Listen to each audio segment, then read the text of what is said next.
Bagi teman-teman juga yang ada di YouTube, dukung channel-channel dakwah, terus subscribe. Bukan cuma channel saya, semua channel yang bermanfaat, semua channel dakwah yang baik, dukung. Rasulullah SAW adalah guru kita. Sepakati dulu poin ini. Tidak ada guru bagi umat Islam, siapapun yang syahadat kecuali Nabi Muhammad SAW. Ini disepakati dulu. Semua dai dan ulama adalah pewaris beliau, artinya harus mewariskan ilmu yang beliau ajarkan. Apa yang diajarkan itu yang disampaikan ke umat, yang tidak diajarkan mereka larang agar dikerjakan. Kan begitu mestinya. Ini kaidahnya dulu. Masalah kasus ada orang imam pimpin doa setelah sholat, jangan dibahas doanya. Doa adalah ibadah. Tapi begini, sebelum anda kerjakan satu ibadah, tanya, saya mau ziarah kubur. Jangan ziarah kubur sebelum anda tanya, bagaimana Rasulullah SAW ziarah kubur, agar jangan anda buat-buat ziarah kubur itu. Adanya orang taruh kembang di kuburan, siram air, buat batu nisan, pasang lampu, baca zikir-zikir di sana, karena dia mau ziarah kubur semaunya sendiri. Tidak bisa. Anda muslim, punya kiai, punya Rasulullah SAW, suri tauladan kita, uswatun hasanah. Tanya Rasulullah ziarah kubur bagaimana? Rasulullah SAW dalam hadis Bukhari menziarahi kubur Baqi. Datang, memberikan salam, mendoakan mereka, pulang. Nggak ada lagi yang lain. Nggak pernah Nabi SAW bawa kembang, siram kuburan karena sudah kering. Padahal Madinah panas 50 derajat, pecah-pecah tanahnya. Ada istilah di Indonesia, kalau tanahnya pecah, kesian lagi diazab di bawah, kasih air. Kasih kembang biar wangi, biar ditaruh kembang yang paling mahal. Kalau memang dia ahli maksiat tetap disiksa di bawah gitu kan. Jadi nggak bisa itu patokannya. Mau sholat, jangan pernah sholat dulu. Tanya Rasulullah sholat bagaimana, belajar 5 menit bisa. Oh rukunya begini, sujudnya begini, sama. Baru Allah terima. Tujuan Nabi SAW diutus untuk apa? Untuk dicontohi, diciplak hidupnya. Cara makannya, cara tidurnya, berpakaian, bahkan cara jalannya saja. Para sahabat contohnya, Nabi jalan begini. Bukankah ada hadis yang mengatakan sahabat berkata Rasulullah SAW kalau jalan seperti orang turun dari bukit. Mereka sampai membahasakan itu. Rasulullah pernah keluar kepada kami menyisir rambutnya dengan rapi ke arah sebelah kanan belakang. Ditunjukkan gitu kan. Rasulullah SAW menyukai ini. Rasulullah SAW memakan dengan cara begini. Diajarkan kepada kita semua agar kita contohin.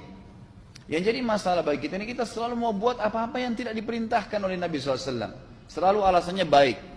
Sekarang kasus berdoa setelah sholat. Doa adalah ibadah, nggak ada masalah doa.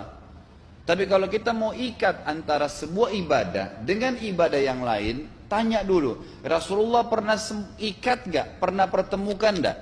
Ziarah kubur dengan baca Quran. Ziarah kubur ibadah, baca Quran ibadah. Pernah nggak Nabi baca Quran di kuburan? Itu tanya. Nggak ada riwayat Nabi SAW pernah baca Al-Fatihah untuk orang mati atau baca di ayat Al-Quran. Datangkan dalilnya coba. Nggak ada satu hadis pun menjelaskan masalah itu. Lalu kenapa anda buat? Oh karena saya mau buat ibadah. Baik ibadah yang Nabi ajarin. Salam doain. Selesai. Jangan lebih daripada itu. Masa anda lebih pintar dari Nabi Muhammad SAW?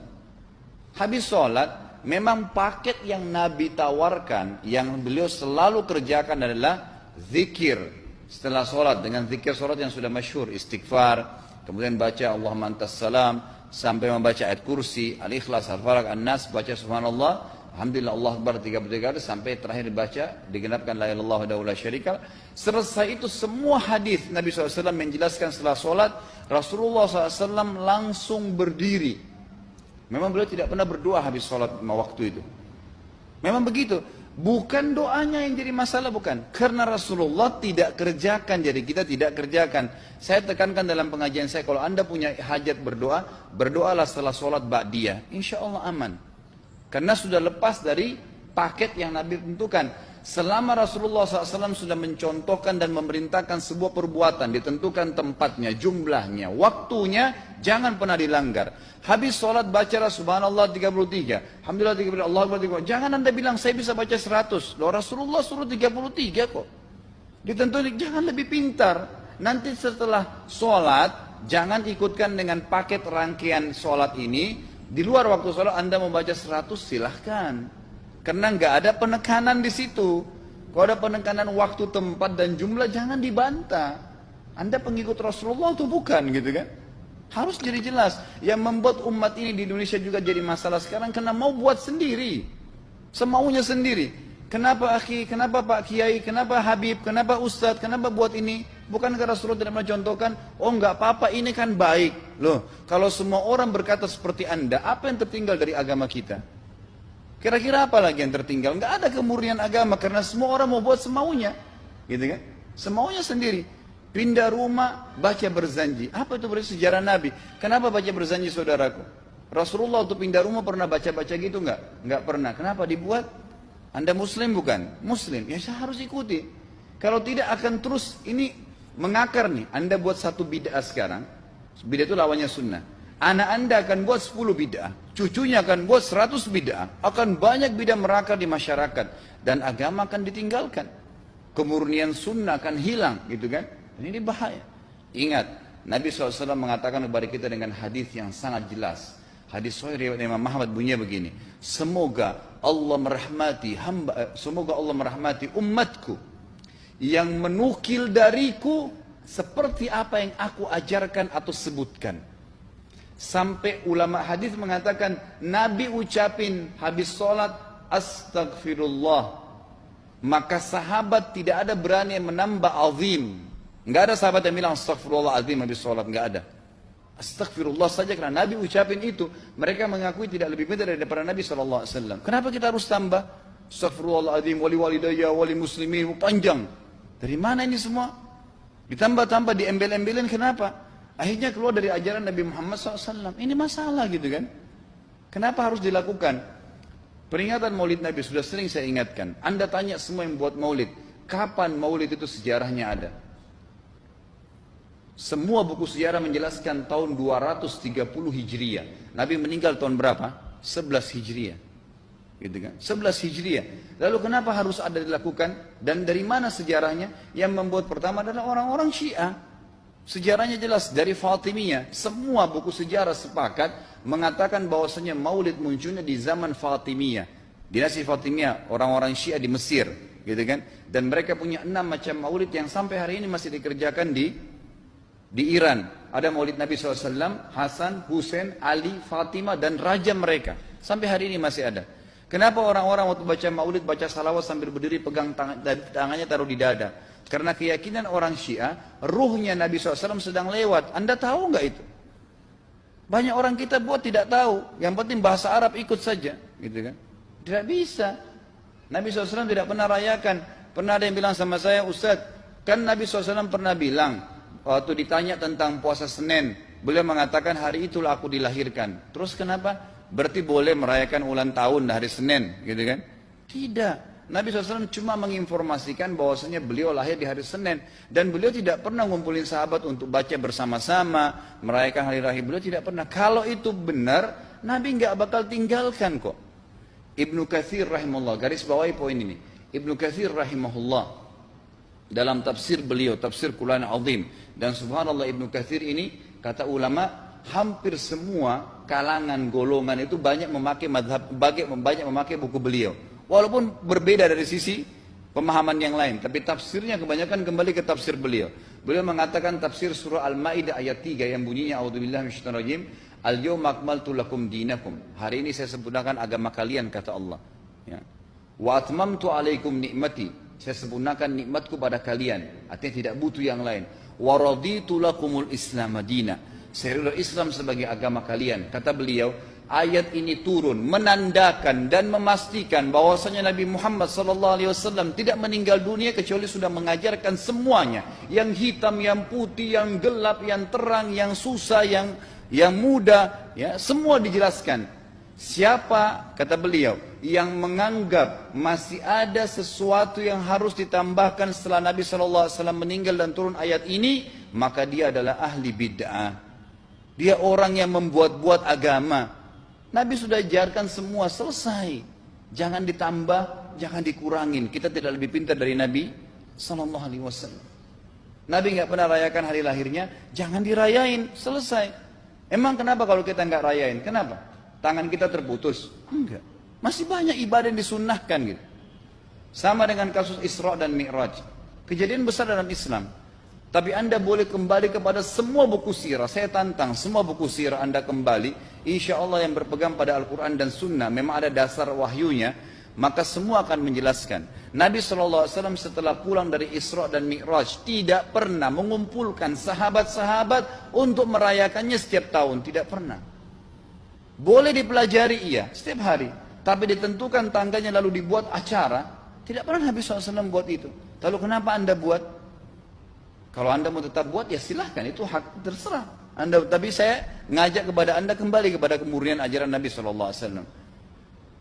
Kita tidak akan pernah kembali. Kata Syekh Utsaimin rahimahullah, umat Islam ini akan kembali kepada kejayaan mereka kalau mereka betul-betul kembali kepada ajaran Rasul mereka Muhammad SAW. Murnikan ajaran Nabi, yang jalankan seperti yang beliau ajarkan, selesai, akan aman, pasti akan kembali kejayaannya. Kita nggak bisa saling menghardik, saling menyalahkan yayasan ini, organisasi ini, kelompok ini, karena masing-masing mau beristidlal sendiri, mau menjalankan sendiri hukum-hukum agama ini, bukan mengikuti sunnah Nabi SAW. Jemaah haji kita, jemaah umrah, datang ke Mekah, tur dalam kota Mekah, naik ke gunung untuk lihat Gua Hira. Kenapa naik ke Gua Hira? Oh, Rasulullah pernah di sini. Baik, saya jelaskan. Nabi Muhammad SAW ke Gua Hira sebelum turunnya wahyu. Dan beliau terakhir sekali di Gua Hira pada saat menerima Iqra bismi rabbikal ladzi khalaq. Itu saja. Setelah kejadian itu, beliau turun dari Gua Hira. Dari waktu itu sampai meninggal, Nabi SAW tidak pernah ke Gua Hira lagi dan tidak pernah suruh sahabatnya ke Gua Hira. Kenapa Anda ke Gua Hira? Sampai naik 3 jam ada yang jatuh mati. Karena jahil, tidak tahu pemahaman agamanya. Nggak bisa begitu. Cukup dikenang iya. Kecuali Nabi SAW suruh, datangilah Gua Hira, ya silahkan. Gitu kan? Kalau enggak, kan begitu. Masalah Isra Mi'raj, saudaraku, kejadian besar. Ambil ibrahnya, yang penting ilmunya. Oh, salat 5 waktu, kejadiannya pernah gini. Ada kebesaran Allah, ambil pelajarannya iya. Yang Nabi tidak contohin, maka jangan dikerjakan. Hanya itu saja. Zikir bersama, di sini ditanyakan juga zikir bersama. Nabi SAW disebutkan dalam hadis Bukhari, kalau berzikir habis sholat, beliau membaca zikir tertentu, sahabat baca zikir tertentu, sahabat baca zikir tertentu. Jadi Nabi SAW tidak pernah paksain. Enggak pernah Nabi misalnya baca ayat kursi, harus semua sahabatnya ikut ayat kursi, enggak. Nabi SAW baca ayat kursi, si fulan baca al-ikhlas, si fulan baca subhanallah, masing-masing. Dan ingat, Allah SWT mengatakan apa? Tentang masalah zikir dan doa ini, ya. Dikatakan, ya, kita harus berdoa kepada Allah, ya, wa dunal jahri minal qawli bil gudui wal asal wala takum minal ghafilin. Berdoalah kalian, berzikirlah kalian dengan doa kalian, dunal jahri minal qawl, tidak dengan teriak-teriak. Allah berfirman dunal jahr, tidak teriak-teriak, ya. Dan janganlah kalian menjadi orang-orang yang lalai. Makanya pernah ada sahabat, waktu Nabi SAW berkata begini, dalam hadis Bukhari juga, waktu pulang dari salah satu perjalanan, kalau kalian sedang menukik, kuda, unta lagi menukik, bertakbirlah, bilang Allahu Akbar. Kalau kalian sedang turun, menuruni sebuah lembah, bertasbihlah, bilang Subhanallah. Ada satu sahabat Badui, orang dari padang pasir, semangat dia jalankan sunnah Nabi. Waktu kudanya lagi naik, Allahu Akbar, dengan suara keras dia teriak. Jalankan sunnah kan? Tapi teriak ya. Apa yang terjadi? Nabi SAW panggil, dia ditepuk pundaknya, Nabi mengatakan, pelankan suaramu. Zat yang sedang kau panggil tidak tuli. Allahu Akbar. Cukup. Ada apa? Kecuali di medan perang lain nakutin musuh. Gitu kan? Untuk apa takutin kuda sendiri? Nggak perlu, gitu kan? Jadi mengikuti sunnah Nabi dengan ilmu yang benar itu akan membawakan ketenangan hidup. Yang buat kacau kita ini jadi kacau karena mau membumbu-bumbui macam-macam ditambah-tambah.